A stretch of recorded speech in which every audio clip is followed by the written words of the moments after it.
La reconnaissance de soi et la valorisation des émotions. Maîtrise de soi.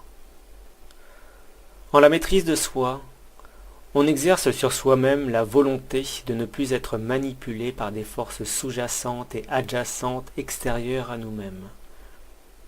Cela vaut aussi bien pour ce qui s'induit dans le subconscient et qui motive des réflexions qui ne nous appartiennent pas et nous font agir de manière instable. Ces flux sont induits par des courants obscurs et d'autres de lumière, qui est une lumière trompeuse. Ainsi, en acquérant la maîtrise de soi, on sait observer lorsque cela agit sur nous, et que l'on se rend compte que cette force qui nous pousse au dire ou à l'agir n'est pas nous, que cela ne nous ressemble pas et ne nous appartient pas, et qu'alors on peut contrecarrer ce courant déroutant, et ne plus se laisser manipuler par lui. La maîtrise de soi est aussi liée aux émotions et aux manifestations de troubles que cela induit en nous. Lorsque nous sommes confrontés à nos émotions, de fortes déstabilisations s'opèrent en nous. Lorsqu'une émotion ravageuse se manifeste en nous, il faut savoir se poser et prendre du recul pour l'observer, elle et ses contours, et observer ce que cela induit en nous, apprécier son histoire et la nature des impulsions qui la font venir en nous, et les éléments moteurs qui en déclenchent la venue. Après l'avoir observée, il faut la vivre à 100%, quitte à pleurer et à se mettre au plus mal. Il faut aller la vivre au plus profond de nos entrailles, voir nos faiblesses qui s'y lient, voir les comportements de notre corps sous son énergie qui nous affaiblit. Cette énergie est ce qu'on appelle plus communément une basse vibration. Il est clairement établi que si nous n'allons pas la vivre au plus profond de nous, pour la reconnaître et l'accepter en nous, alors elle perdurera et causera toujours les mêmes méfaits dans notre corps. Émotionnel impassible. L'émotionnel impassible est la force de la maîtrise de soi sur les émotions. Se retrouver dans l'émotionnel impassible ne veut pas dire ne plus éprouver d'émotions ou les rejeter. Cela veut dire ne plus être soumis à leurs forces dégradantes et affaiblissantes, et ne plus les voir en soi comme des fatalités ou des choses incurables, mais comme des enseignements qui donnent la force de surmonter la vie, et de se renforcer dans la confiance et dans le caractère de nous-mêmes face à nous-mêmes, et face au reste du monde. C'est une sagesse, et non une force dédaigneuse remplie de mépris. Être dans l'émotionnel impassible offre la possibilité de ne plus être soumis aux ravages de la vie, et ne plus rentrer dans les courants de perturbations émotionnelles que l'entourage cherche à nous faire suivre, l'entourage ou le système matriciel qui organise cela. Il faut comprendre que plus l'on subit les troubles des émotions en nous, plus nous empêchons notre être subtil de pouvoir entrer en relation et en connexion avec les mondes de l'au-delà. L'au-delà n'est pas l'astral. L'astral est un monde de phénomènes et de spectres. C'est un monde qui manipule notre monde et qui, justement, utilise les outils de l'émotionnel pour garder les êtres enfermés dans cette matrice. Une émotion trouble agit aussi bien sur les chakras, les rendant instables et facilement manipulables, mais aussi sur l'aura, qui se fissure à chaque fois qu'une émotion ravageuse nous prend, et également sur les organes, qui reçoivent toute la pression de la chaîne de basse fréquence émanée par cette émotion, ce qui cause des maladies, des troubles organiques et des pressions artérielles à retardement. C'est par cet effet que certaines personnes se sentent mal tout à coup, sans savoir pourquoi, et qu'ensuite leurs pensées se tournent vers l'image d'une chose survenue, qui leur aura causé quelque tort par le passé, et qu'alors elles retournent dans les émotions troubles. C'est un cercle vicieux, et c'est nous qui alimentons cela, ce ne sont pas les personnes à l'extérieur. Nous mettons souvent la faute sur l'autre, les situations, mais en réalité c'est comme si nous alimentions nos propres troubles. C'est une sorte de masochisme, nous savons pertinemment que nous pouvons en sortir par nous-mêmes, mais ce phénomène est devenu tellement habituel dans nos vies que l'on persiste à vivre cela en se plaçant continuellement en victime. C'est si imprégné en nous qu'on ne se voit pas ne plus l'être. Accepter et comprendre que nous cultivons et nourrissons nous-mêmes nos émotions troubles est un premier pas, une première victoire pour cheminer vers la maîtrise de soi. Projection en l'autre. Quand on regarde une personne, pour faire une forme de comparaison dans l'instant, car c'est cela qui se manifeste en première mesure dans cette observation, alors on considère cette personne comme étant une chose extérieure à nous. Il n'en est rien, c'est une erreur d'appréciation, c'est l'ego, à travers l'individualisation, qui se voit comme étant extérieur à l'autre. Pour commencer, il faut stopper cette habitude de se mettre en comparaison. Lorsque l'on fait cela, on augmente la distance que l'automatisme de notre mental, outil de l'ego, avait déjà préconisé de nous faire ressentir et de nous faire croire dans cette vision de nous face à l'autre. Si notre conscience pouvait voyager de corps en corps, elle se rendrait compte, ou plus exactement, notre petit soi se rendrait compte que nous sommes tous pareils, avec les mêmes schémas de pensée, les mêmes actions, les mêmes appréciations erronées de la vie. En étant ainsi dans ces pensées erronées, on cultive la séparation, et plus nous sommes en séparation, plus nous accentuons le circuit de dégénérescence de la race humaine. L'autre souffre des mêmes faiblesses que nous.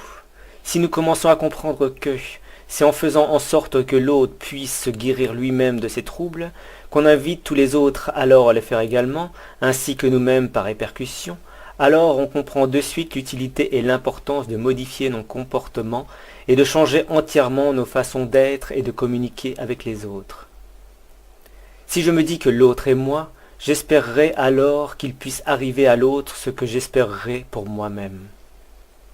Ainsi je suis en accord avec les phrases de sagesse de ce monde qui expriment cet adage. Ne fais pas aux autres ce que tu ne voudrais pas qu'on te fasse.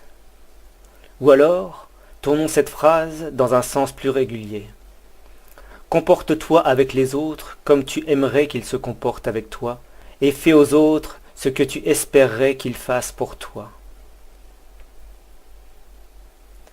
Acceptation de l'autre. Une fois qu'on intègre l'autre en soi, une partie de l'autre qui est en fin de compte ni plus ni moins qu'une partie de nous-mêmes, on comprend alors toute l'utilité et toute la philosophie de telles phrases. De plus, en faisant cela, on se rend réellement compte que l'on se réconcilie avec le monde du vivant.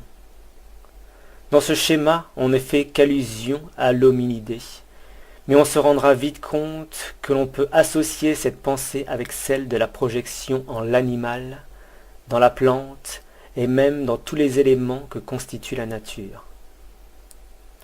Tout ceci devient très simple et tellement évident en fin de compte. Rien n'est séparé, tout communique avec tout. Toutes les énergies se mêlent les unes aux autres, et toutes alors peuvent tout aussi bien s'entrechoquer. Le choc qui advient entre les énergies sont en relation avec les distorsions des émotions et des représentations dans l'individualité que chacun peut se faire de lui-même. C'est dans la comparaison de soi vis-à-vis de l'autre que naît la séparation, et qu'alors intervient la notion de conflit, qui invite alors le choc dans les énergies. Lorsque les corps sont en osmose les uns avec les autres, alors tous les effets de choc n'ont plus lieu d'être. Et alors toutes les répercussions des chocs qui pouvaient naître à l'intérieur de nous ne peuvent plus prendre place, ou plus exactement, ne peuvent plus trouver résonance en nous. Il nous devient alors évident de comprendre que si nous ne participons plus à la séparation et à la dualité dans celle-ci, qu'alors en nous la paix reprendra logiquement sa place. Cela ne veut pas dire que tous les autres feront le même travail en eux. Certains ne pourront faire cela, car les chimères qui les animent sont trop puissantes pour eux, et cela les maintient dans des courants de pression ne leur permettant pas de sortir de ce cercle vicieux. Non-participation à l'autre.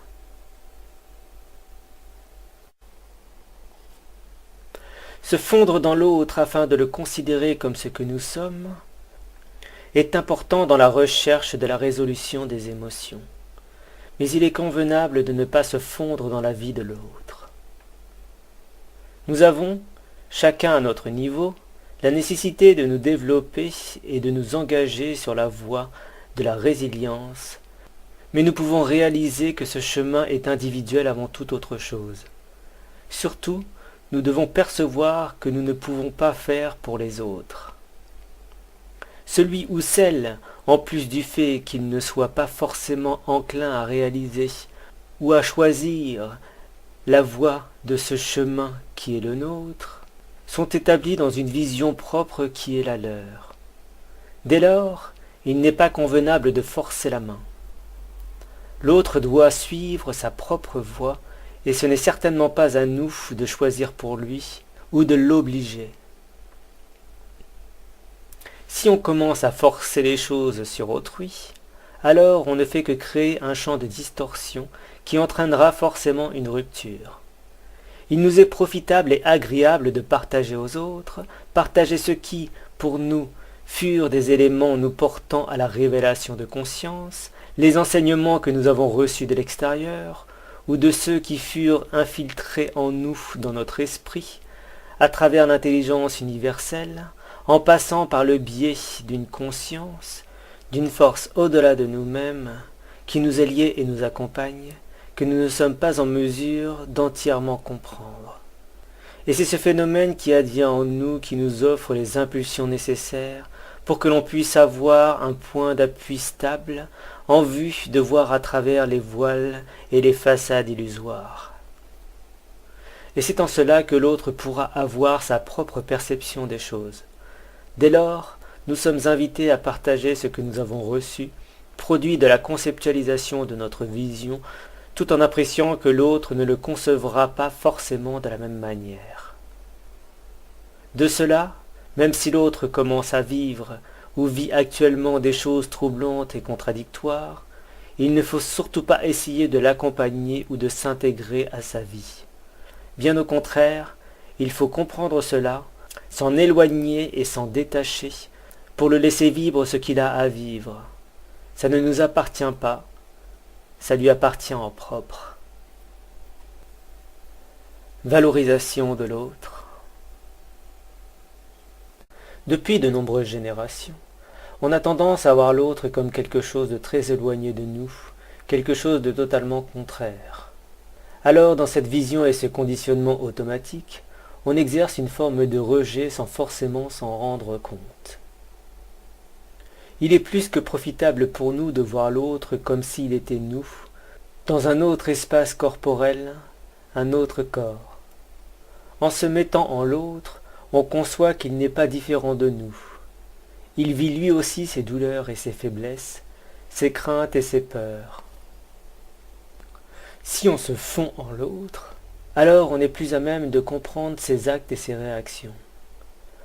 On se rend compte que si nous avions à vivre ce que l'autre est en train de vivre, ou de ce qu'il aura pu vivre par le passé, que si c'est nous qui avions dû vivre cela dans nos vies, que cela aurait été soit insupportable, soit impossible, ou que nous aurions pu vivre ce qui appartient à l'autre avec une certaine forme d'aisance.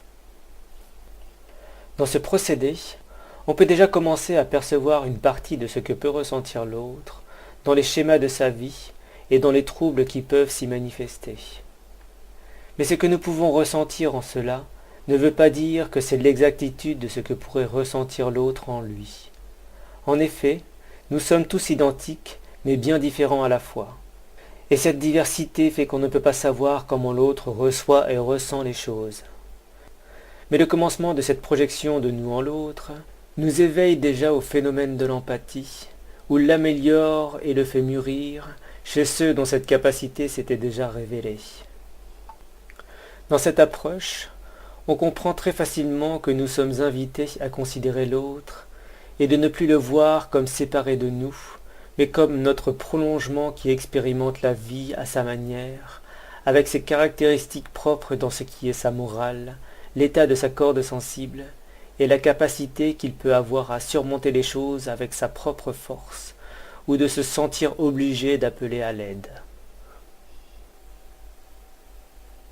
Détachement de l'autre. Rien ne nous appartient. Ce qui sort de nous ne nous appartient pas, mais on se doit de le partager.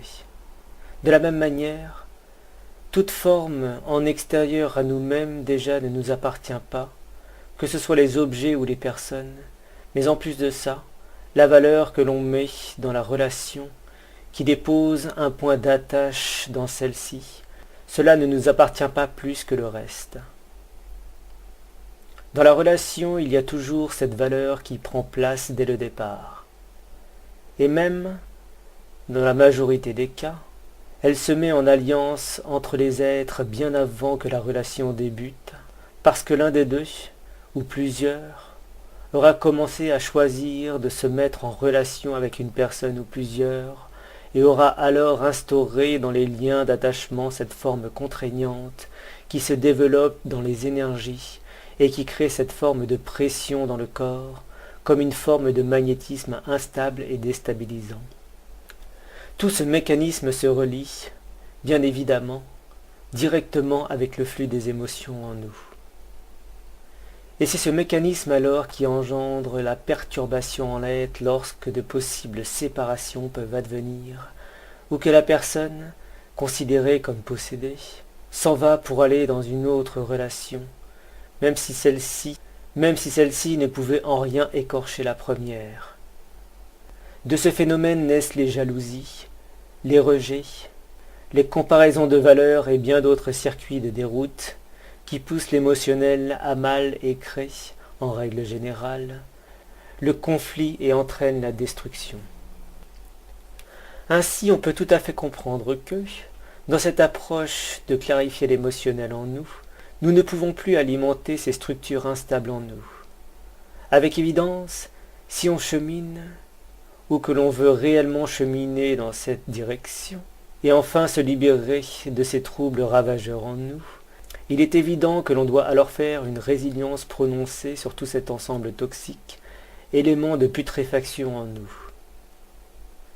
Peu importe la forme de la relation que nous avons pu engager, avec les personnes que nous avons pu côtoyer dans nos vies, ou celles avec qui nous engageons une nouvelle relation, il est évident que nous devons faire preuve de détachement constant, tout en étant capables d'être dans la relation sur une forme régulière, dans une voie de liberté et de partage simple et transparent.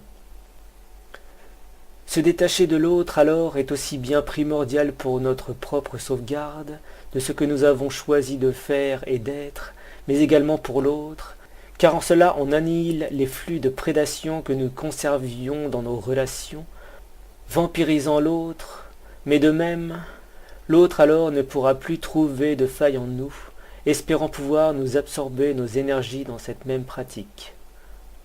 Tout ceci est une posture constante d'observation de nous et de l'autre, dans nos relations, pour se permettre de discerner les moments où ces jeux de possession se mettent en mouvement, en nous ou en l'autre.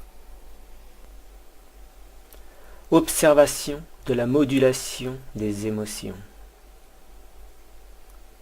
Si en moi je peux reconnaître ce que je suis, ce qui m'anime, ce qui fait que je vis, la raison de mes émotions et leur résolution, alors je peux voir en l'autre ce qui s'anime en moi, car de l'autre j'apprends de moi.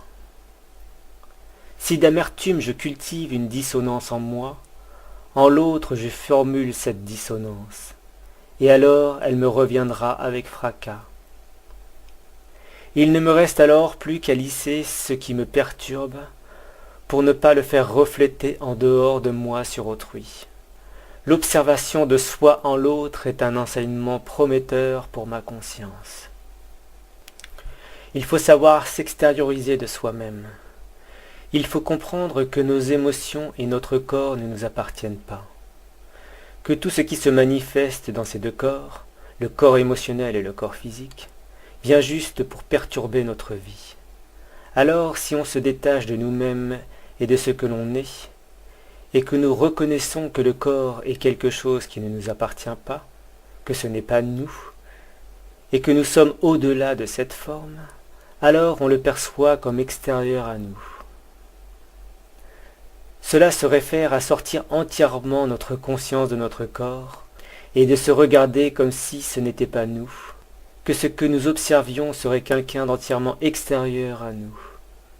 Ainsi, tout ce qui arrive dans le corps de cette personne que l'on considère ne pas être nous, dans ces troubles, on se rend compte que cela ne nous appartient pas et ne nous touche pas. Et alors, lorsque l'on se dégage de cette torsion et de ces principes de perturbation qui arrivent à l'intérieur du corps au niveau des émotions, c'est alors que, petit à petit, on sent que cela est source futile et superficielle qui peut être facilement dépassée. Il y a une part d'acceptation en cela. On peut observer l'émotion qui vient comme une part de nous. C'est comme un petit clone de nous qui se détache de nous, ou nous qui nous détachons de lui. Il se présente à nous et il pleure, il craint, il gémit, qu'il ne se sent pas bien, qu'il est affaibli, qu'il se sent abandonné, qu'il se sent dérouté, et alors nous l'accueillons dans nos bras. On accueille alors une partie de nous-mêmes en lui donnant de l'amour, et nous pardonnons à cette entité de nous-mêmes qui nous cause des troubles. En lui exprimant qu'on accepte sa présence, on lui verbalise qu'on n'est plus soumis aux troubles de l'émotionnel que cette entité fait manifester à l'intérieur de nous. Cela ne veut pas dire qu'on ne ressent plus les perturbations que sa venue en nous fait manifester. Mais au contraire, on la ressent très bien, mais on se laisse aller. On lâche la tension dans le corps que l'on met généralement en relation avec cela, et on patiente tranquillement jusqu'à ce que ce trouble disparaisse de lui-même. Dans la considération des autres par rapport à soi-même, lorsque l'on commence à atteindre cette position stoïque à l'intérieur de nous, les autres éprouvent souvent un sentiment erroné vis-à-vis de notre position. Ils considèrent que nous ne sommes pas capables d'émotion, que nous avons un cœur de pierre, ou un cœur vide et froid, et qu'il est possible que nous ne soyons pas capables de faire preuve de compassion, alors qu'en fait, ce n'est pas ce qui est présent en nous. Ce qu'il se passe à ce niveau-là, c'est que nous avons systématiquement sur nos émotions un mécanisme qui calibre les choses pour faire en sorte que cela n'ait plus d'emprise sur nous, parce que nous avons accepté la résolution de ce qui a pu venir dans nos vies en relation avec l'émotion qui se manifeste sur l'instant. Ainsi, au lieu de mettre une forme de blocage, car lorsque nous avons une émotion vive, il y a une forme de blocage qui intervient avec elle, il y a une forme de mécontentement, et qu'alors si on accueille la chose avec joie, et qu'on accepte cette venue en nous, on dissout ce mécontentement et le trouble qui s'y adjoint. Tout se fait dans les énergies. Avec les émotions, il y a forcément une répercussion sur l'organisme, mais tout se produit avant tout dans les énergies. Tout se réfère aux énergies d'amour. Même le sentiment est indexé à cela, comme pour les émotions. C'est juste un substrat différent de l'énergie d'amour qui a été modifié. Un changement de couleur, la substance originelle s'est altérée pour donner naissance aux émotions et aux sentiments en nous. Lorsque l'on parle d'émotions ou de sentiments, tout est manifestation d'énergie dans notre corps, et tout vient forcément de cette énergie primordiale d'amour. Le fait de cette alchimisation de l'amour participe à toute cette œuvre, à tout ce travail qu'il est nécessaire de faire en nous, par rapport à notre amour qui fluctue dans l'environnement de notre corps, que ce soit un amour personnel ou impersonnel, au niveau des choses ou des personnes.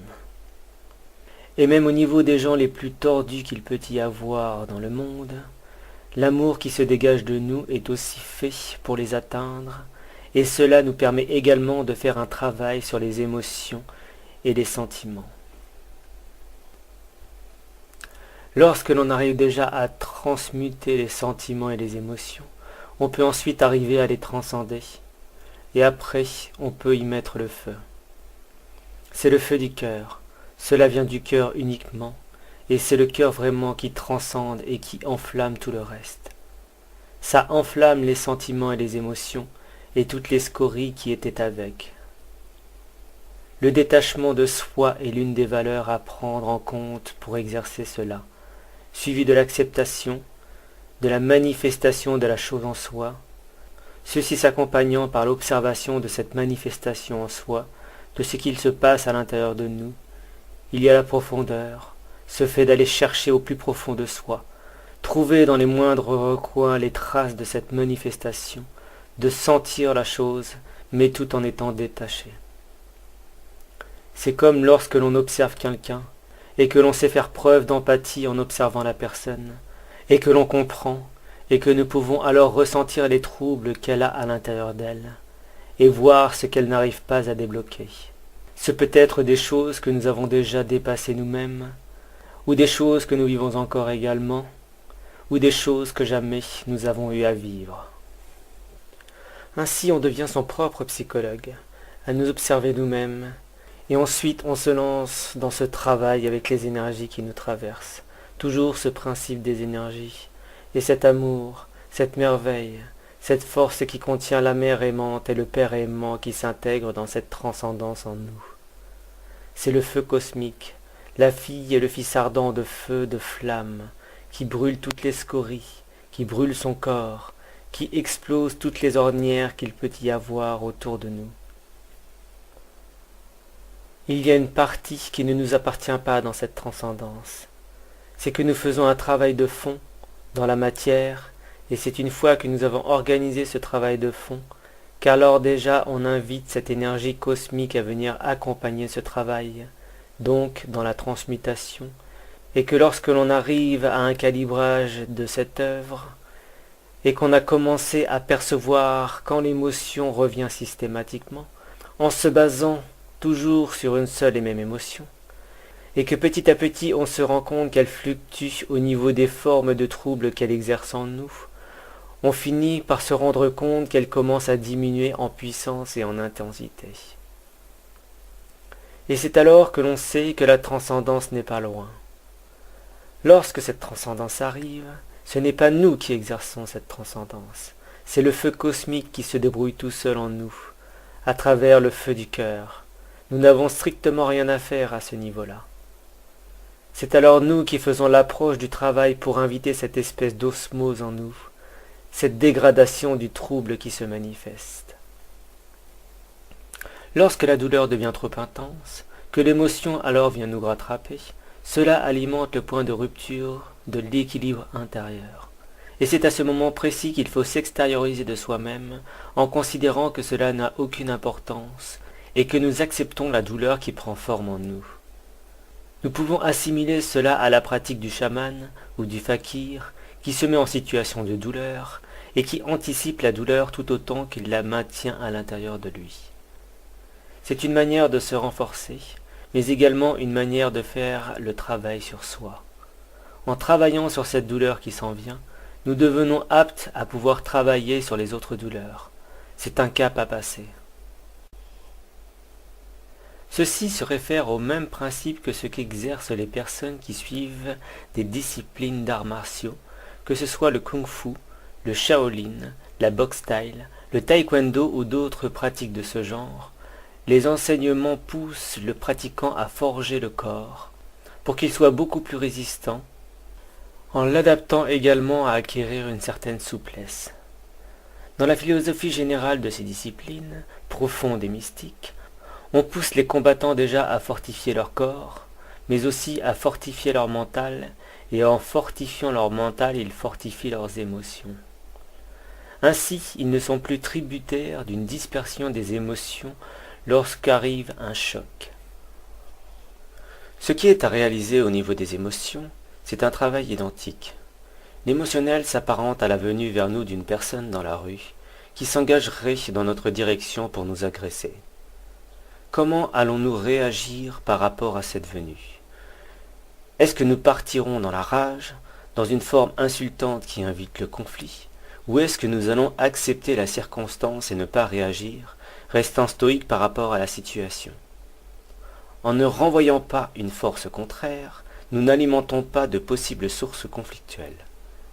Il y a une action reçue et, n'y répondant pas, il ne peut y avoir d'effet d'aller-retour. étant donné que l'aller ne trouve pas de réponse par un retour. Ainsi, moins on ne répond, moins le phénomène en face de nous prend de l'ampleur, et il aura même plutôt tendance à se diminuer. Ce qui nous montre que ce qu'il se passe à l'intérieur de nous, c'est le même type de situation que les conflits que nous pouvons avoir en extérieur. Lorsqu'une personne vient nous agresser, de quelle manière réagit-on? Est-ce qu'on répond sur la même force agressive, ou est-ce qu'on laisse aller? Et pour les émotions alors, comment nous réagissons? Ce sont les mêmes effets. Lorsque la douleur vient nous tordre de l'intérieur par le biais des émotions fortes, si nous laissons aller entièrement notre corps sans donner aucune pression, sans se dire des choses qui nous gardent dans ce flux de perturbation, alors on peut s'en alléger. Que si nous disons des choses telles que « Putain, mais pourquoi? Pourquoi? Mais où? Mais comment? Mais à cause de qui? Mais à cause de quoi ?» Du coup, on ne s'en sort jamais avec ces questionnements qui n'ont pas de sens réel.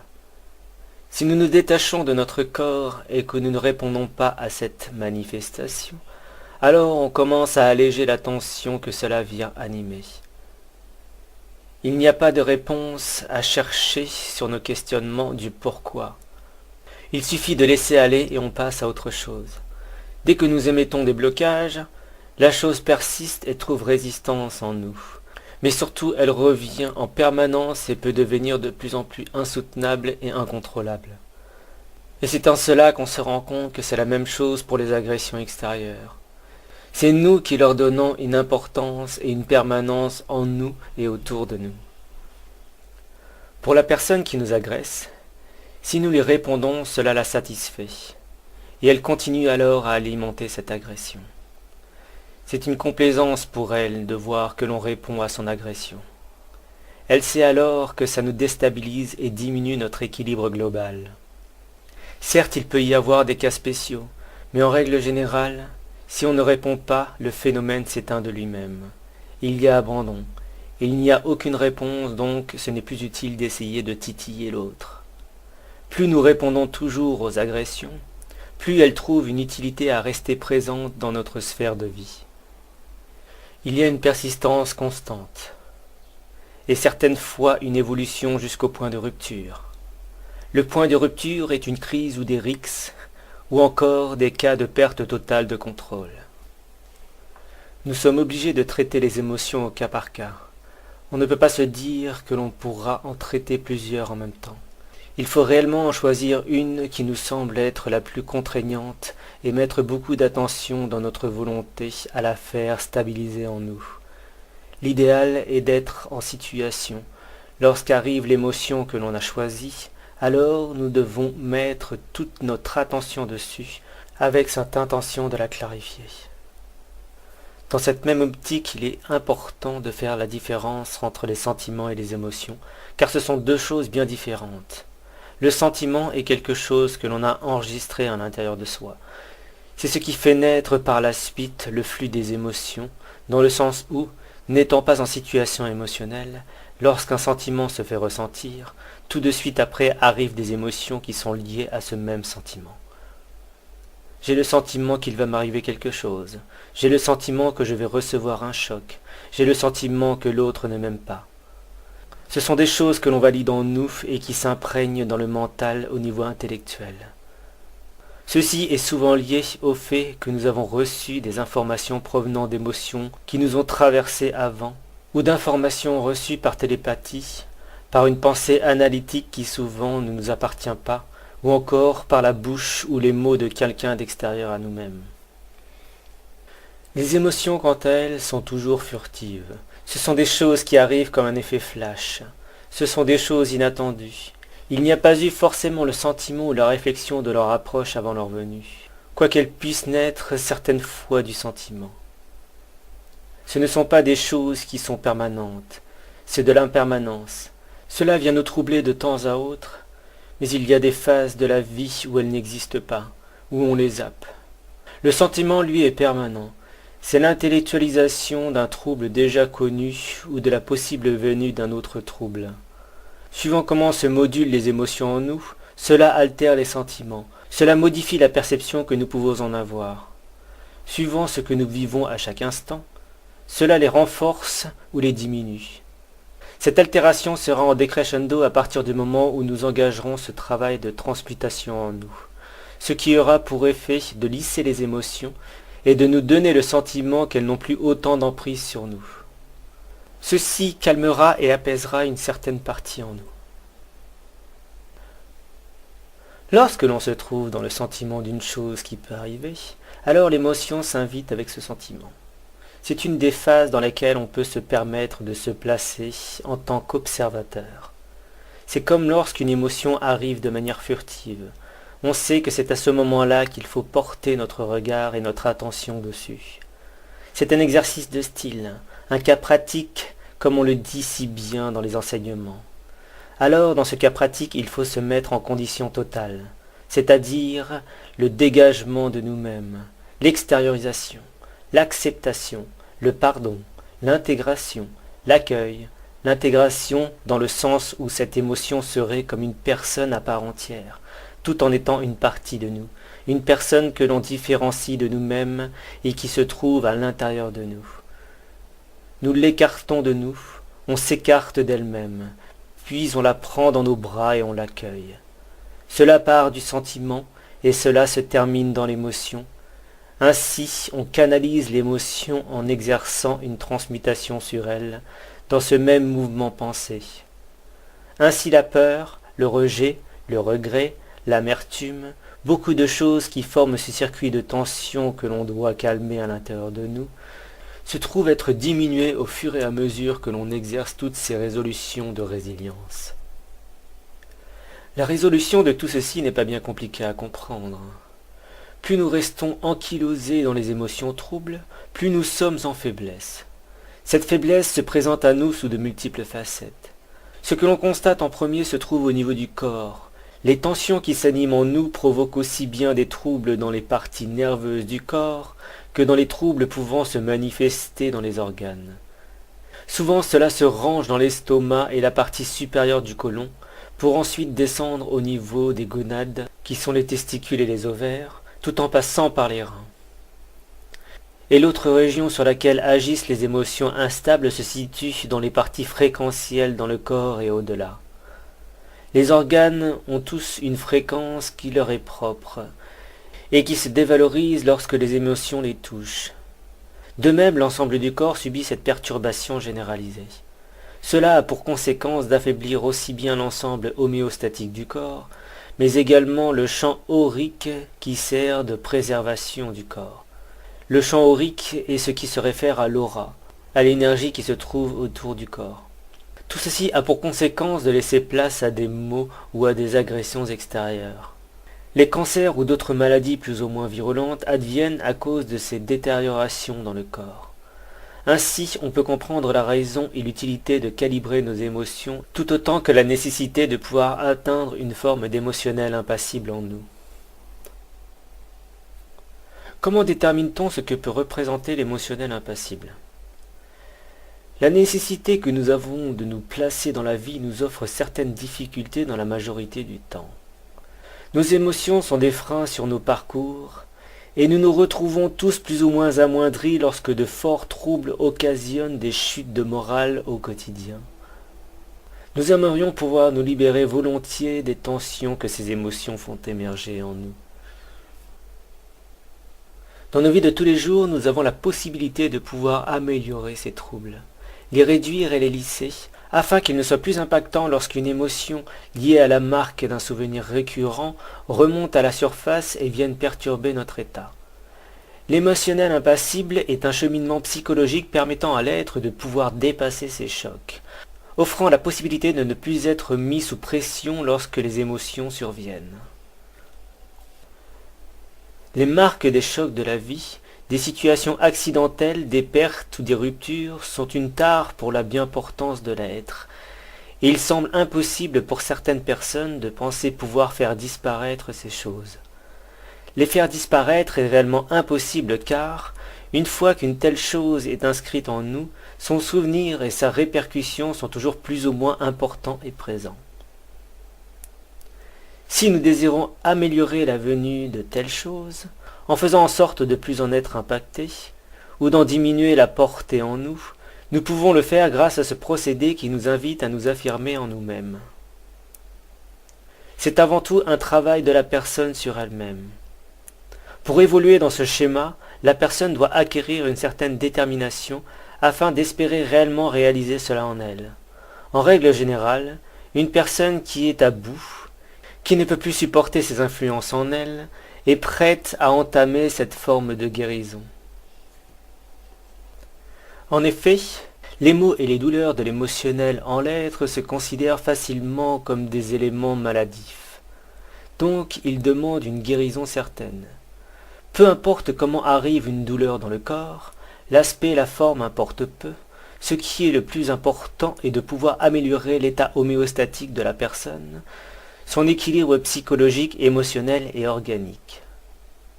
Car oui, à partir du moment où il y a un trouble physique, psychologique ou émotionnel, l'organisme tout entier, les organes, reçoivent des chocs qui amoindrissent leur qualité et capacité.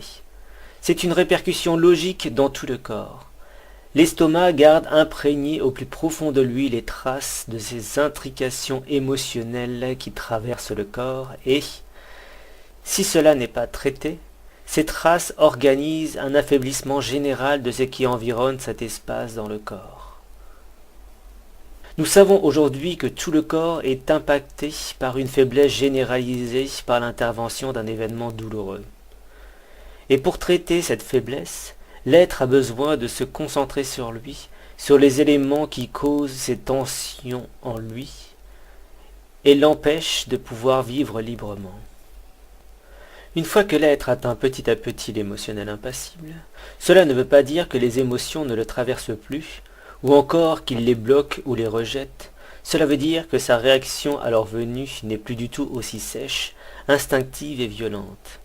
C'est alors que, petit à petit, l'être peut se permettre de pouvoir observer en lui où se situent ses troubles, leur lien avec l'ensemble de sa vie ou les héritages familiaux, et commence alors à clarifier une grande majorité de ce qui aura été engrammé dans les générations, dans les états de vie de la génération dans laquelle il se trouve, comme de ce qui lui incombe directement.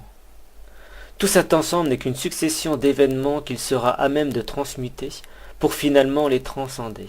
Et alors ce sera lui qui acquérera la maîtrise de soi, et il sera capable d'offrir à tous ceux qui l'entourent les outils qui lui ont servi à lui-même, suivant sa propre volonté, à se projeter dans la réalisation d'une telle aventure.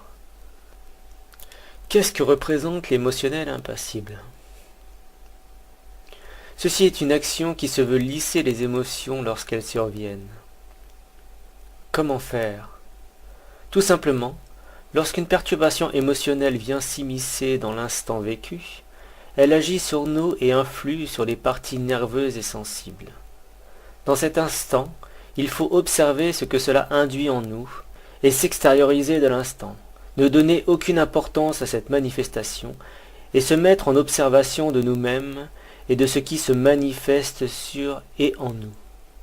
Une fois que l'on a discerné tout ceci, on comprend le déroulement de ces choses et on assimile alors de quelle manière une situation vient influer sur nos parties sensibles de l'émotionnel qui nous est propre. À partir de là, on prend en considération qu'on ne doit plus laisser la réaction en chaîne prendre place en nous. On temporise, on libère, on adoucit, on ne donne plus aucune importance à ce qui se manifeste et on lâche les tensions qui s'invitent dans le corps.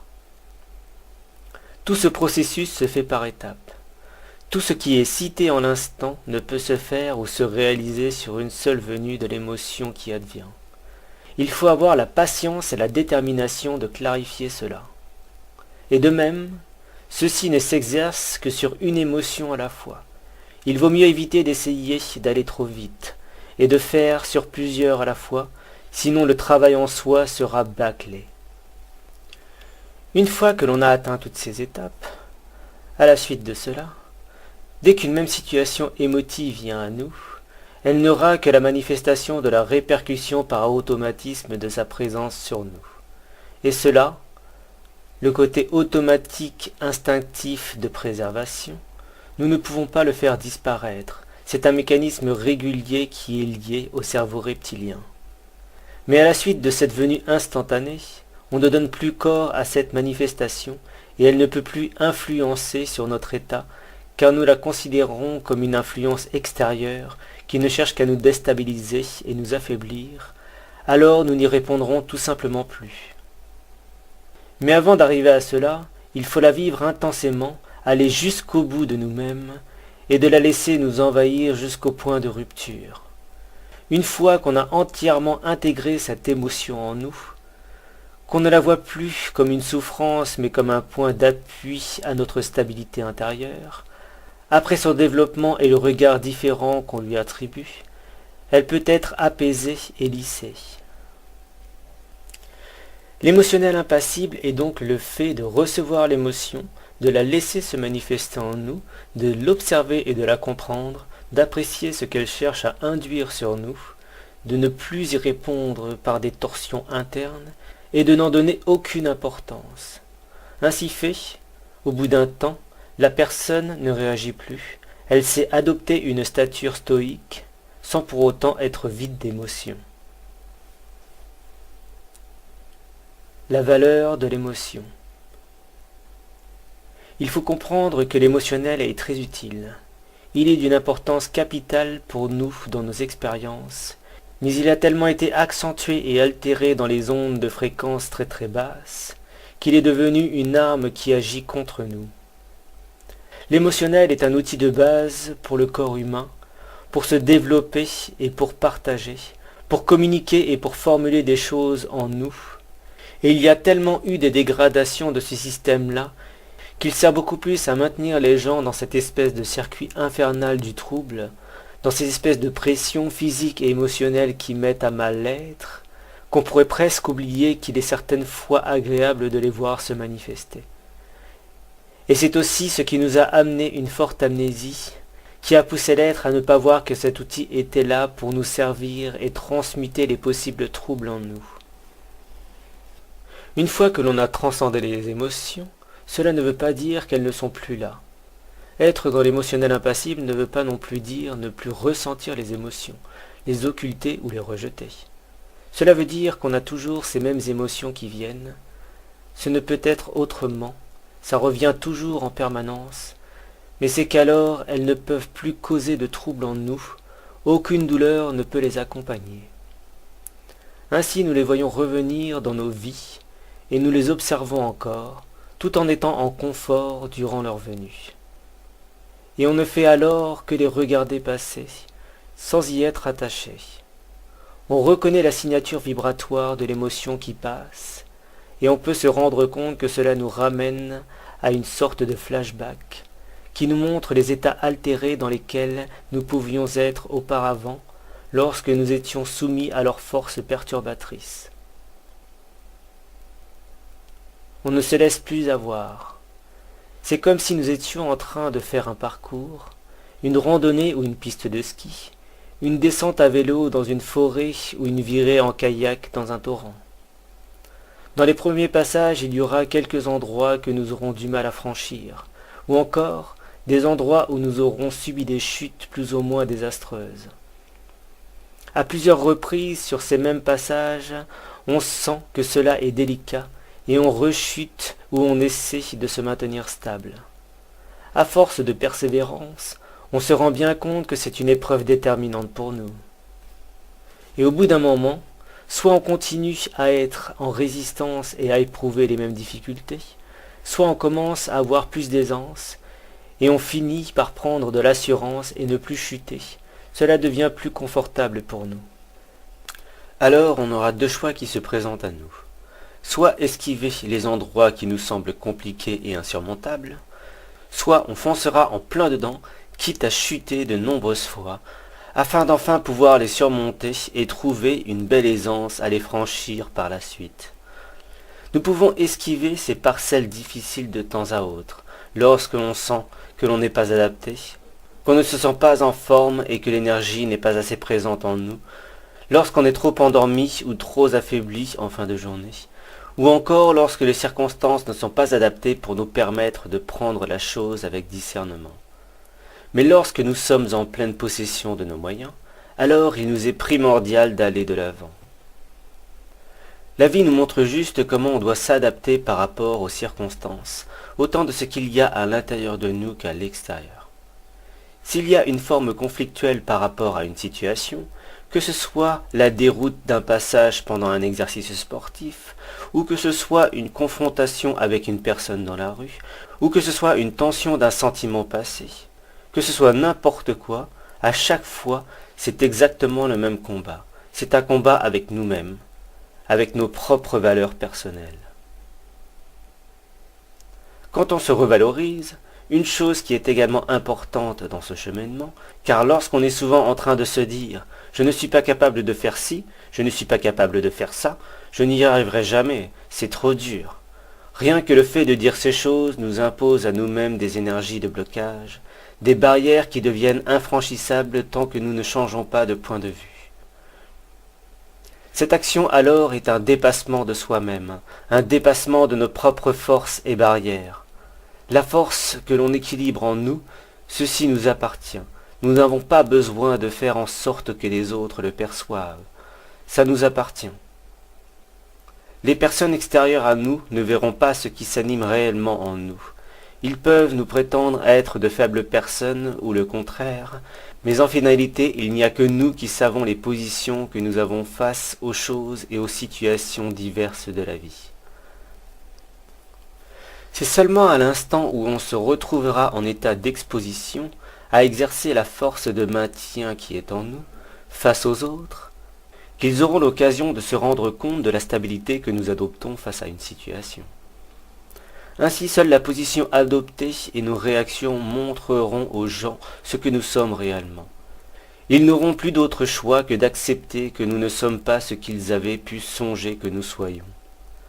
Certes, il y aura toujours des esprits négatifs et malades, déroutés par le petit démon qui les habite, les poussant à nier l'évidence, ou à chercher à nous désorienter, ou nous donner une forme dégradante que nous ne sommes pas.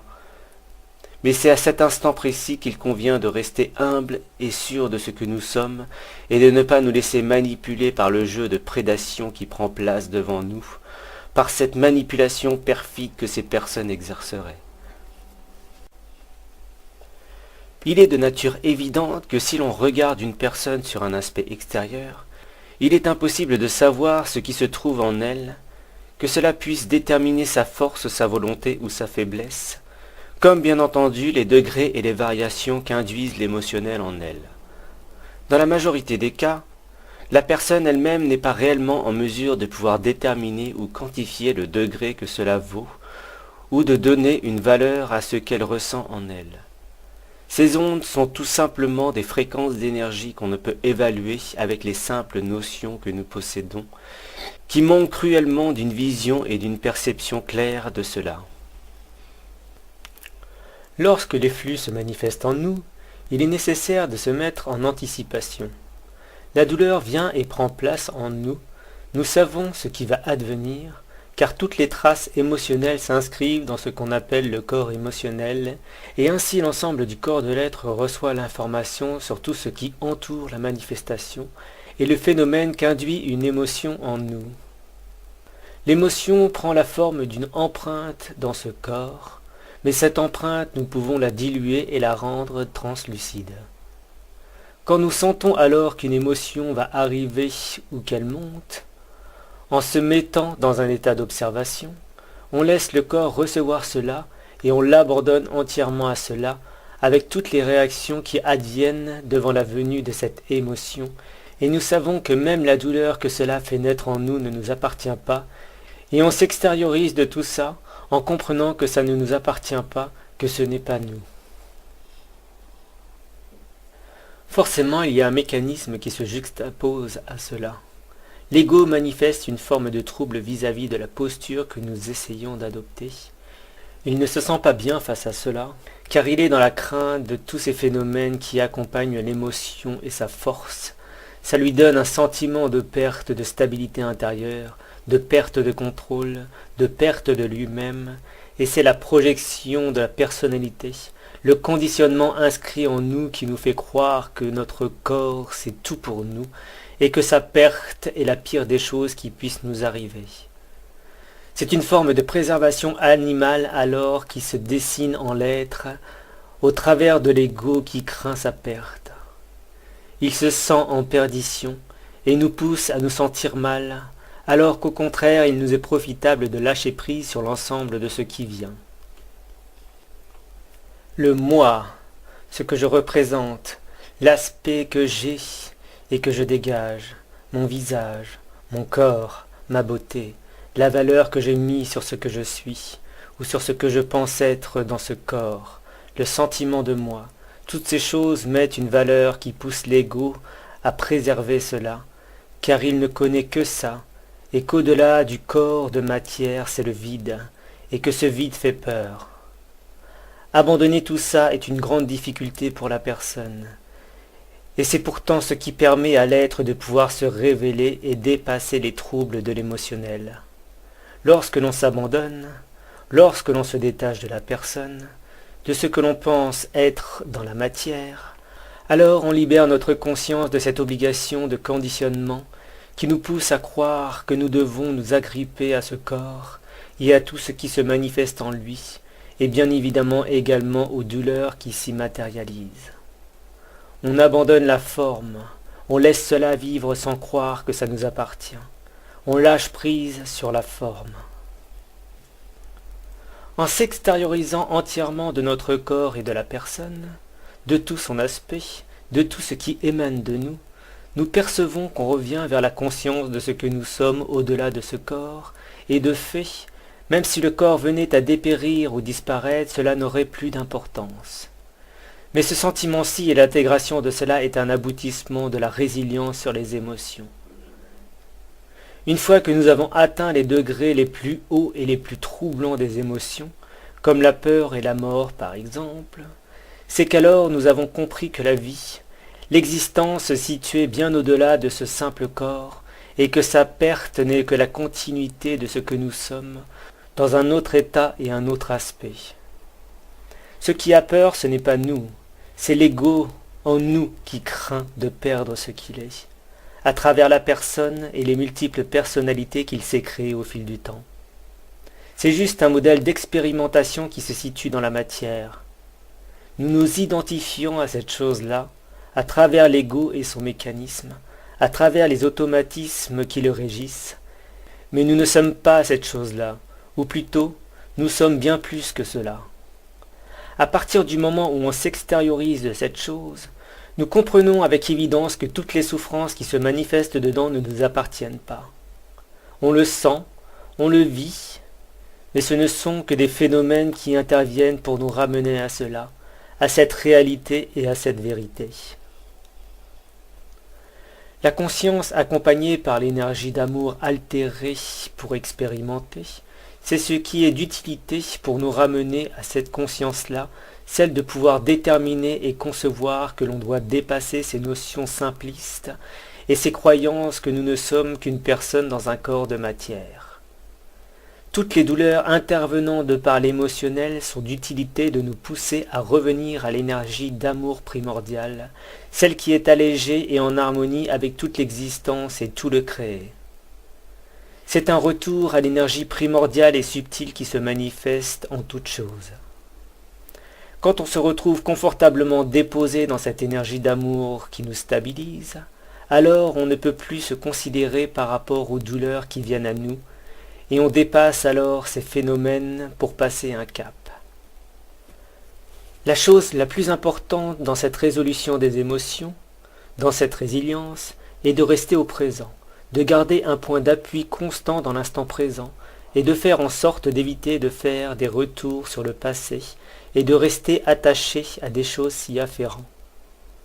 Les émotions sont tributaires des événements passés la plupart du temps, si nous ne pourrions pas même dire que c'est tout le temps. Plus nous restons accrochés au passé, plus nous gardons un lien étroit avec l'ensemble du phénomène émotionnel, et moins nous nous accordons l'opportunité de pouvoir le dépasser. En cela, on accorde une importance plus que nécessaire à tout ce qui englobe le phénomène, et on maintient une valeur en nous qui détermine qu'on restera emprisonné avec l'émotionnel lié au passé, et les douleurs qui l'accompagnent. Bien sûr, avant de pouvoir sortir de ce schéma qui nous ramène toujours aux souvenirs du passé, avec les troubles qui l'accompagnent, il faut y mettre la volonté et la force de dépasser cette résurgence, en étant déterminé et prêt à clarifier tout ce qui accompagne ce phénomène. Sinon nous n'en sortirons jamais. La résilience est une étape ardue qui demande une volonté de faire et une bonne maîtrise de soi pour l'acter. Le détachement est encore un des outils les plus importants pour la réalisation d'une telle œuvre. Il est déterminant pour nous de passer à une étape, celle de lâcher prise sur des choses qui ne pourront jamais être modifiées. Le passé ne pourra jamais changer, il restera tel quel. Ce n'est pas en s'y accrochant qu'on résout les choses, mais bien au contraire en n'y accordant plus aucune importance. Alcial. C'est quelque chose qui se trouve en de multiples choses ou de multiples formes dans un état altéré, dissocié et transformé. La force alciale du cœur. La force sous-jacente de l'émotion vient de l'énergie de la puissance du cœur. Une fois que l'on a équilibré cette force en soi, alors on peut l'utiliser avec vigueur et justesse d'esprit, car elle ne nourrit plus alors la fougue de la folie, imprégnée par la source désastreuse de l'impulsion des émotions pour alimenter la rage et la haine. Une fois que cette source d'énergie est convenablement canalisée et défalquée de ces troubles qui l'animent, alors elle devient une force vertigineuse qui peut nous aider à déplacer des montagnes et à adopter une posture de sagesse et de grâce dans les mouvements de la vie, sans que cette force ne vienne se projeter avec dommage sur tout ce qui nous entoure. Elle anime alors en nous cette liqueur de force de vie qui nous maintient dans l'acte juste et réfléchi. Et cette réflexion n'est pas l'objet du mental, mais la souche de l'intelligence du cœur, car c'est d'ici que cette force tient sa source. L'émotionnel est utile, mais avant de s'en servir correctement, il faut le rendre neutre. Pour le rendre neutre, il faut détruire ce qu'il est en tant qu'élément perturbateur, pour ensuite le réanimer avec l'or du cœur. Ça part du même principe que la mort de l'ego. On tue le petit soi, l'ego, pour ensuite le faire réanimer en nous, pour qu'il devienne un compagnon et non plus un perturbateur. Différence entre la transmutation et la transcendance. La transmutation est un procédé alchimique dans le corps qui modifie la nature d'un élément ou de plusieurs mélangés en une résolution qui donne une autre substance qui participe pour nourrir l'être ou à lui servir pour quelque chose. Donc ça reste une nature utile dans les plans matériels, mais aussi dans les plans subtils dans certains cas. Transcender, c'est un dépassement, mais ça fait partie de la fin de la résolution d'une transmutation profonde. On en revient aux éléments transmutés. Après que la solution finale ait pu être utilisée ou contemplée, agrémentée par des sentiments, des volontés, ou des visions d'une forme globalisée de ce qu'est la nature de l'existence et de son rôle dans cette existence, et dans d'autres plans parallèles, alors cette solution finale peut être transcendée, c'est-à-dire qu'elle a atteint le point de résolution finale. Le feu du cœur transcende cela. C'est ce qu'on peut aussi appeler le feu cosmique.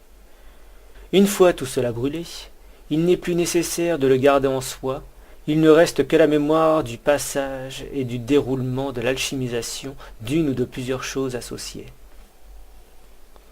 On peut imaginer cela avec une émotion. Elle se présente, cause des troubles. Alors on sait qu'il faut la dépasser.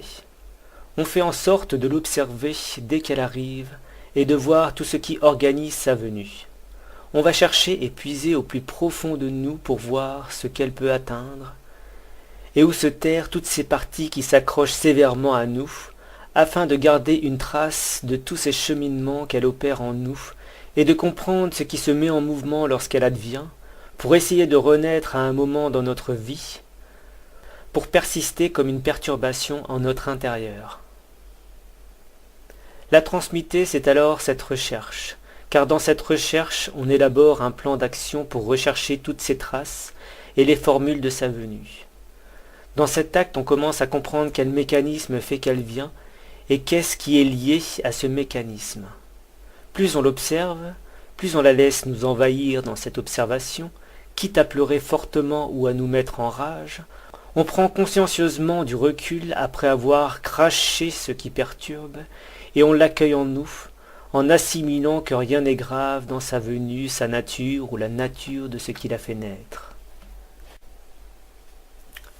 Tout ceci fait partie alors du procédé alchimique de transmutation. En condensé et en très brèves explications. Au bout d'un moment, dès que des situations qui faisaient venir cette émotion arrivent, et qu'on voit qu'alors elle a de moins en moins d'emprise sur nous, on commence à comprendre qu'elle se dissipe dans son mode de distorsion et de perturbation qu'elle faisait naître en nous. Une fois qu'on s'aperçoit qu'elle pourrait se manifester, car d'habitude lorsqu'une chose qui lui est liée advient, et qu'alors cela la fait manifester en nous, et que, tout à coup, on se rend compte qu'elle ne vient plus montrer sa présence, alors c'est le début de la transcendance. À ce moment, on sait qu'elle peut être transcendée et ne plus nous atteindre. Pour la transcender, c'est tout dans le cœur. Son souvenir dans une situation nous amène à la ramener au cœur, à l'accueillir et lui donner de l'amour, de la compassion, et la remercier de nous avoir fait profiter de sa venue pour pouvoir passer une étape de cette initiation de vie. Plus tard, elle peut se représenter. Lorsqu'elle se représente, c'est comme un test permanent d'évaluation, nous permettant de voir par nous-mêmes si nous ne nous sommes pas illusionnés, à nous faire croire à nous-mêmes que nous avons franchi cette étape avec brio. Cela nous permet alors soit de valider que le travail de la transcendance s'est passé convenablement, et que nous avons atteint la maîtrise sur cette séquence, ou soit, si on sent que cela nous procure encore quelques troubles, qu'il faut alors retourner en arrière et recommencer le procédé de transmutation pour revenir après à la transcendance. C'est pour cela qu'on dit que le chemin est très difficile et délicat, car toujours il faut rester vigilant avec nous-mêmes et être un travailleur assidu. La voie du juste est en lame de rasoir, et la porte est comme le chat de l'aiguille. Sagacité, droiture, humilité et beaucoup d'amour véritable. C'est très simple, mais si compliqué dans sa nature. C'est l'alchimie. Ça a toujours été tordu pour l'esprit ou le mental, mais limpide pour la nature réelle des choses. Tout ce processus est présenté pour une seule émotion, et nous savons que nous en avons bien d'autres encore inscrites en nous. Elles sont imprégnées dans nos vies par des codes de maintien se référant à la génération, aux legs des multiples incarnations et aussi aux programmes qui nous sont inculqués tout au long de nos vies. Peur de la mort, peur et crainte du décès d'une personne aimée, douleur dans l'appréciation de la possible venue d'un trouble dommageable pour nous-mêmes ou pour autrui, crainte de la vision des autres sur nous-mêmes, crainte de se mettre en évidence devant une foule de regards. Il y a énormément de troubles émotionnels et de sentiments qui nous créent des blocages, et ces blocages nous les créons nous-mêmes, et surtout nous les nourrissons avec des croyances et le maintien de nos frayeurs, qui favorisent la permanence du mouvement de nos émotions au quotidien. L'émotionnel impassible advient lorsque nous avons réellement atteint la transcendance sur une émotion, qui avait au préalable confortablement installé son fief en nous.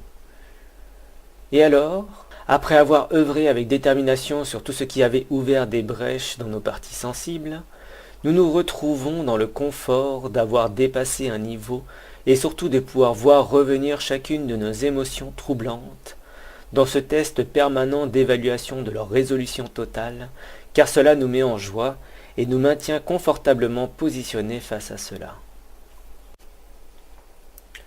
Imprégnation des traces de la vie.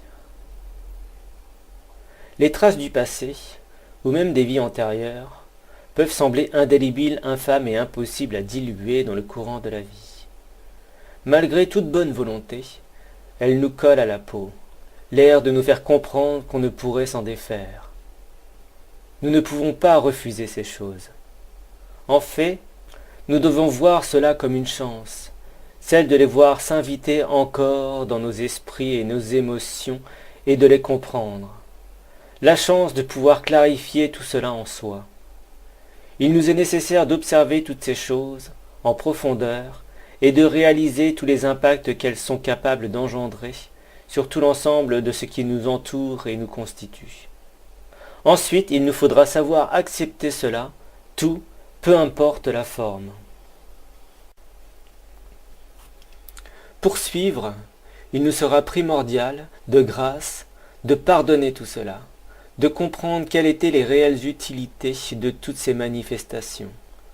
Enfin, il nous sera demandé de transcender tout cela en soi, et de faire fondre toutes ces turbulences dans notre cœur, apprécier et accepter cela avec amour. Lorsque nous aurons atteint cet état peu aisé à accomplir, car oui, la difficulté est de mise dans un tel cheminement, alors nous ne serons plus jamais ce que nous avons pu être par le passé.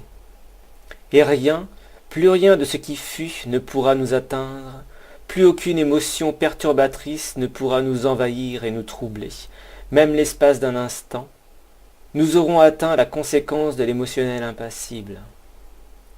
Nous observerons, apprendrons, comprendrons, assimilerons et ressentirons les choses, mais sans qu'elles ne puissent éprouver un quelconque impact sur nous.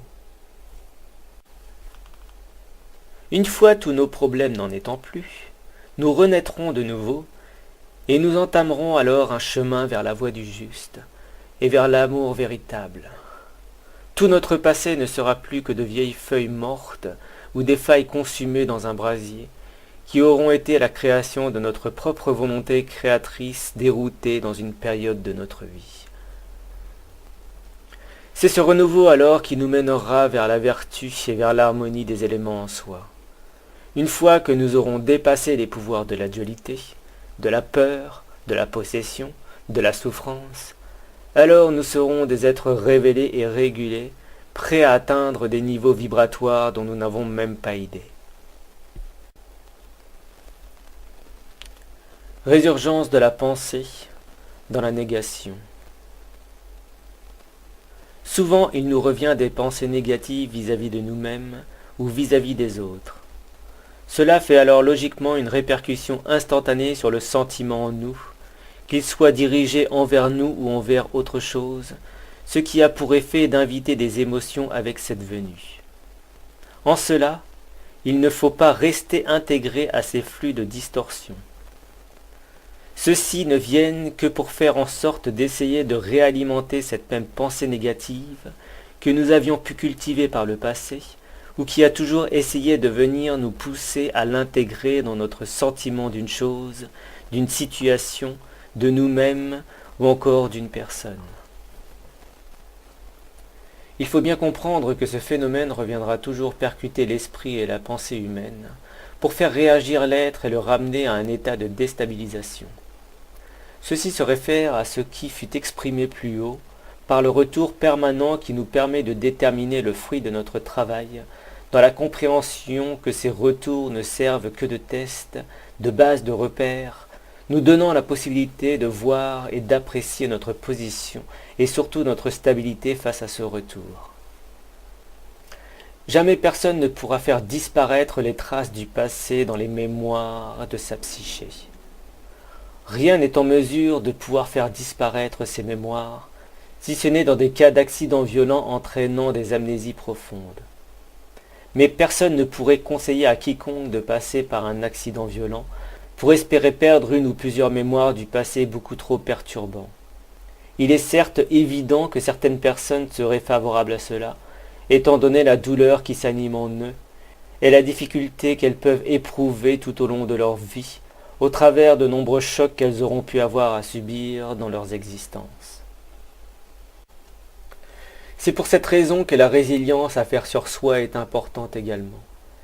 Si la personne s'en donne les moyens, se donne la possibilité de sortir de ce cercle infernal du retour et de la résurgence des modèles de perturbation, de ce qui s'est infiltré en elle durant toute sa vie, alors elle connaîtra le bonheur et la joie d'avoir passé cette étape grâce à sa propre volonté. Et c'est dans cet acte qu'elle sera en mesure de se fortifier elle-même et de devenir plus forte et apte à affronter les plus grands chocs de la vie, sans être affectée par les émotions les plus tordues et dommageables. La fierté est aussi bien une prétention qu'une valeur personnelle. Il est bien évident qu'il ne faut pas s'enorgueillir d'avoir une position bien plus raisonnable par rapport à ceux qui se trouveraient encore dans le trouble perpétuel des émotions. Nous avons un devoir de retenue en cela vis-à-vis des autres, dans le sens où il est bien plus profitable de ne pas se mettre en comparaison, mais de plutôt leur donner des points de repère qui furent les nôtres, ceux nous ayant permis d'être confortablement établis face au choc de la vie. Si nous sommes en fierté, cela sera toujours ressenti comme quelque chose de réfractaire.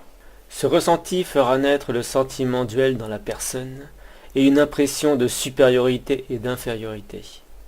De fait, si on exprime la chose, on invite ce sentiment dans la relation. La fierté est une valeur qui prend une forme dans le sentiment de l'orgueil et place alors la personne dans une position qui ne lui est pas adaptée, lorsqu'elle peut prétendre être arrivée à une posture d'émotionnel impassible et apte à rester stoïque et alerte en toute situation. Il n'est pas interdit d'être fier en soi, fier de la position que nous avons réussi à adopter pour nous-mêmes, et de sentir la joie nous animer lorsque l'on constate que nous sommes confortablement dans nos émotions, et que nous constatons également qu'elles deviennent des outils formidables nous permettant de nous élever et de nous faire grandir. Ce sentiment de fierté doit nous être que personnel. C'est une gratification en soi, la réjouissance de nous regarder ainsi établis, dans cette caractéristique nouvelle qui nous est propre. C'est en cela qu'on intègre alors l'humilité et la pertinence de garder pour soi la chose et de ne pas chercher à se donner une image de marque, de se mettre en avant, poussant l'autre à se sentir démuni par rapport à nous. Crise de saturation. La plupart du temps, lorsque nous sommes encore en prise aux émotions troubles, nous arrivons à un stade où cela devient de moins en moins supportable.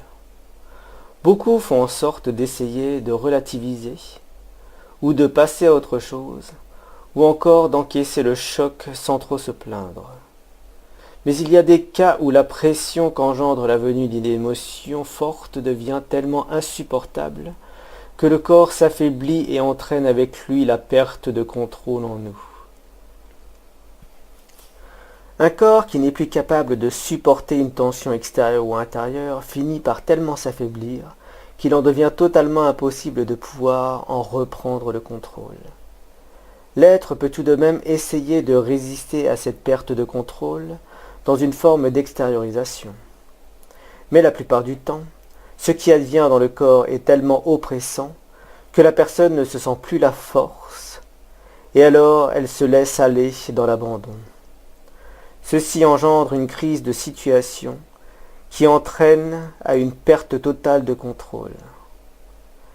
Les larmes coulent, le goût amer se manifeste dans la bouche, le goût de la vie s'amoindrit, et ce phénomène engendre alors des choix qui sont le fruit de cette déstabilisation généralisée. Cette crise de situation peut pousser l'être au désir de la perdition de sa personne, dans un abandon le plus total. Ne trouvant pas d'aide convenable pour lui à l'extérieur, il considère alors que personne n'est en mesure de pouvoir l'aider. Il considère alors qu'il est seul et abandonné dans ses troubles et ses douleurs. Il ne comprend pas que c'est à lui de relever la tête pour dépasser les tensions qui s'animent en lui. Si personne n'est capable de lui faire comprendre cela, alors il continuera à croire que c'est hors de lui qu'il peut trouver une solution à son problème. N'en trouvant pas alors, ne trouvant personne, se sentant tellement délaissé, il finira par se projeter dans une forme de vie qui dégradera sa personne. Dans la volonté de l'oubli de tous ces sentiments infernaux qui le traversent, il pensera pouvoir trouver refuge dans l'alcool ou dans la drogue. Cela pourra l'amener à la folie, à se positionner dans une forme de psychopathie qui commencera à se nourrir de sa dégradation. Cet élan dégradant lui ouvrira des portes vers la confrontation avec l'extérieur, à combattre les autres et à en être dégoûté. Cela pourra passer par des bagarres qui sont le résultat de ses propres conflits internes avec lui-même. Ou alors, s'il se sent trop faible et incapable d'agir de la sorte, il s'enverra dans une projection de désir de mort, qu'il espérerait s'infliger à lui-même, si bien sûr il pouvait en trouver la force. Certains passent par des phases qui les amènent à atteindre ces états de trouble, qui se trouvent à la limite du supportable, dans une crise de saturation interne que les autres ne vont pas forcément être capables de voir ou de comprendre. Alors tout ce que l'on peut souhaiter, c'est que l'être tombe sur une parole stable et enrichissante, qui pourra lui redonner la conviction qu'il peut de par lui-même dépasser tout ça, même s'il a entièrement touché le fond. Bien évidemment, s'il prend cette opportunité au vol, s'engageant avec détermination dans son combat avec lui-même, lorsqu'il aura atteint des hauteurs pour observer cela avec une bien meilleure stabilité, et lui offrira le sentiment noble qu'il est prêt à surmonter n'importe quel trouble de l'existence, étant donné qu'il aura surmonté le gouffre infernal de sa décrépitude, dans les émotions troubles qui avaient pu causer sa perte. Le reflet de ce qu'est l'être, dans sa caractéristique et dans sa nature, dans son essence, ne peut que se référer à ses actions et à ce qu'il exprime, et ce qu'il est réellement ne peut être déterminé au regard des autres. S'il gémit et se plaint continuellement, on ne voit que sa nature de victime, qui se dégrade et invite la désolation en lui. Il en va de même s'il prolifère toujours des mots ou des pensées négatives sur tout ce qui l'entoure, ou s'il se plaint continuellement de ses propres maux. Il invite alors le rejet, autant de lui-même que de celui qui l'engagera sur les autres. Celui qui, au contraire, relativise les mouvements de la vie, offre de lui-même sans ne chercher de retour, se comporte d'une telle manière que les personnes l'observant peuvent le percevoir comme quelqu'un de détaché et étrangement joyeux, celui-là alors ne pourra plus cultiver de trouble en lui, étant donné qu'il aura fait table rase des mouvements distordus qui pouvaient s'inviter dans ses pensées. C'est en cela que l'on comprend ce que l'on peut inviter en nous comme nature, comme comportement et comme réaction. Soit nous cultivons les torsions en nous, soit nous apaisons notre intérieur. C'est à chacun de faire ses propres choix.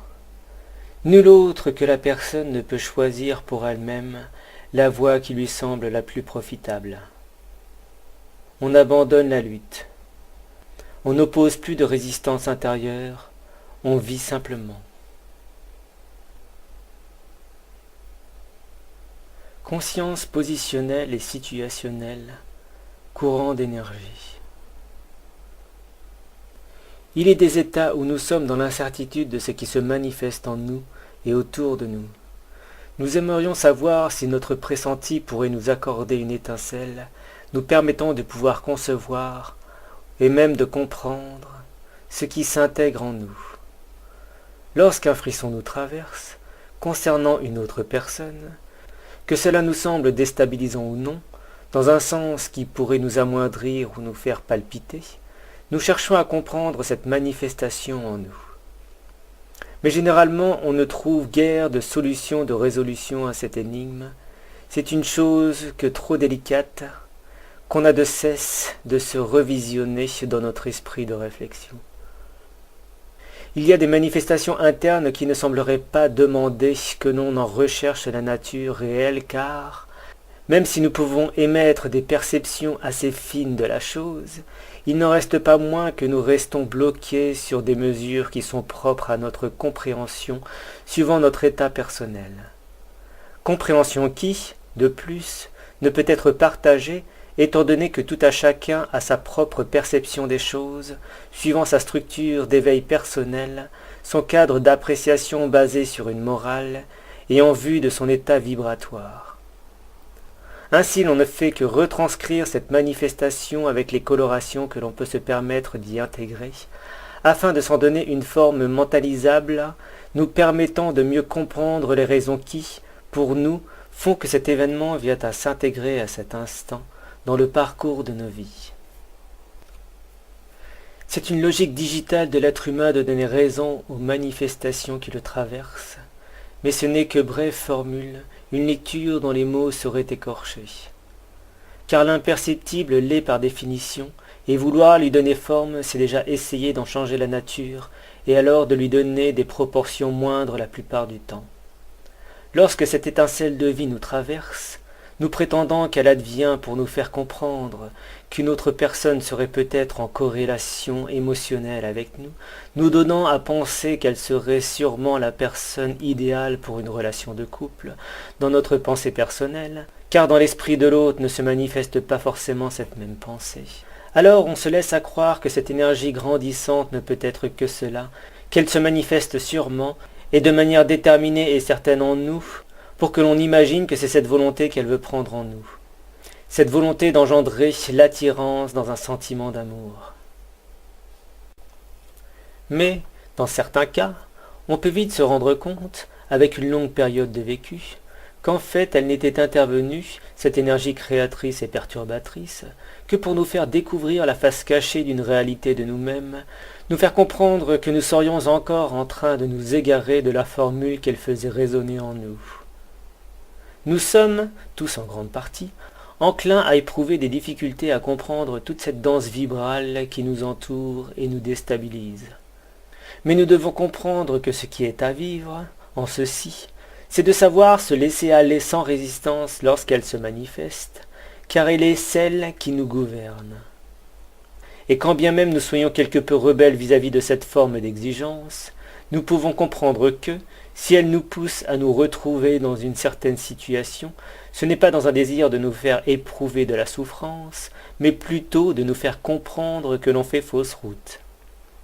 Que les résistances que l'on impose à cette manifestation ne font qu'exercer en nous des distorsions que l'on crée alors nous-mêmes par refus de l'acceptation. Dès lors, il n'est pas bien compliqué de comprendre que l'on doit faire une pause et contempler ce qui s'offre à nous. Ce n'est ni plus ni moins qu'une annotation qui est censée nous faire réagir et nous faire prendre conscience de la position dans laquelle nous sommes, de comprendre et de prendre conscience de ce que nous sommes, et de pourquoi l'on réagit à contresens de ce dont on devrait donner forme. La résolution alors est celle de laisser faire les choses, sans pour autant se mettre dans des états seconds dommageables, mais dans une position de recul nous permettant de ne pas laisser le mental prendre le dessus, et le laisser ainsi sortir ses crocs de bêtes sauvages et réfractaires à toute situation contraire, invitant sur le devant de la scène sa morale égotique et égoïque propre. La sagesse est dans l'art de la contemplation, et cette contemplation est aussi bien à l'extérieur de nous, sur les êtres et les choses qui nous environnent, que sur la contemplation de nous-mêmes et de nos réactions. Mais également, cela nous est profitable dans la contemplation des manifestations qui résultent de nos comportements et qui font répercussion sur notre intériorité par les multiples retours émotionnels que l'on véhicule de manière aveugle bien souvent. Et c'est ainsi alors la contemplation par introspection en nous-mêmes afin de rasséréner notre être intérieur. Tout ceci, tout le monde est en mesure de le mettre en œuvre dans la forme de vie de son quotidien, tout en continuant le petit train de vie habituel, mais en ayant alors une retenue sur nos actes et nos comportements et leurs conséquences.